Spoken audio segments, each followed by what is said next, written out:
Bradley Cooper and Emma Stone co-star in Aloha. I find out they have a lot more in common than just the film, including rooming together. I'll let them explain. Your old boss wants you back.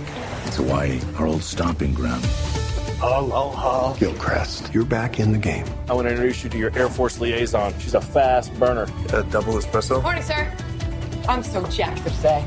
Make that a triple. You both were on Broadway around the same time. Did you guys get to talk about that a little bit? It was really odd because we both were talking about it. She had just gotten offered it while we were shooting the movie because we shot it last fall and it was for a spring run. And I was going to do The Elephant Man in the spring also. Yeah. Both got delayed. And we wound up both being on Broadway at the same time the following fall. So that was just that was really a joy. You spent a lot of time together, all of you. You know, not offset. Offset? No, you not retreat. One night. One time. Yeah. I did live in your house the last week. We lived in my house last week. We were roommates for the last week, but housemates. Housemates. Yeah. No, not roommates. Well, you had your own little. I did. Section. Little enclave. Your little enclave. Did your rent run out at your place? Yeah. Is that true? Yeah. Oh, I got it right. You got it right. They kicked you out, and they were. Who was coming in? I feel like someone. Yeah, it was somebody big. Yeah, pretty big. But so it was. We barely saw each other. We were at totally different ends of the island, which is really actually kind of far. But on set, we were there all the time. Oh yeah. Well, yep. You know, actors love working with Cameron Crowe. Obviously that was the motive. Was that your first thought? And sure. Emma, she was already attached. Oh, okay. So you already knew she was going to be there. So, oh yeah. But what is it with Cameron that actors love? Well, I think first of all, it's great to work with somebody who knows what they want to do, and he has this very specific vision. And also, he's a writer, and he's one of the best writers we have. And it's always fun to take on the challenge of having words come out of your mouth in a rhythm with which you don't normally speak. Mm-hmm.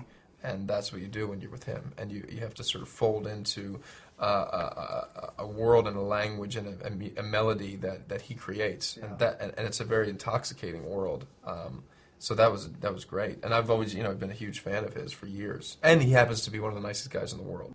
And, he's just such an interesting cat. I mean, his background, the fact that he was, a journalist at 15 writing for Rolling Stone magazine and just his love of music, his knowledge of music is so vast. It's incredible. And then his use of music while we shoot the movie. I mean, he constantly plays music over scenes, which is a really cool way of entering into the world, too.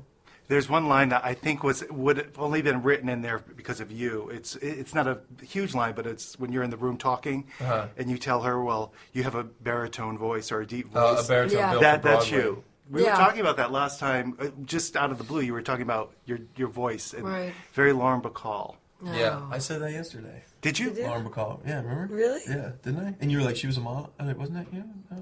I told you about Laura Bacall. Oh, maybe not yesterday. Oh no, the way you were dressed. I said it's very Lauren. Oh, Bacall. yeah, you did. You didn't get to meet. Have you ever met her? Because I know you wanted to. No, I never met her. You sent her flowers. Yeah, I did send her flowers, and she said it was the best. Because now obviously she's passed, which breaks my heart. But she said because in Gangster Squad, she was a big inspiration, and one of the producers spoke to her and said, "We have an actress that would love to send you flowers for your birthday." And he said, her name's Emma Stone. She's like, "I don't know who that is, but tell her orchids, no cut flowers." Isn't that the best? That's the best. Orchids, no cut flowers. Wow. So good. They don't make them like that anymore. Joining Emma and Bradley in the all-star ensemble, Alec Baldwin, Rachel McAdams, and Bill Murray. Mike Wilbur, NBC News.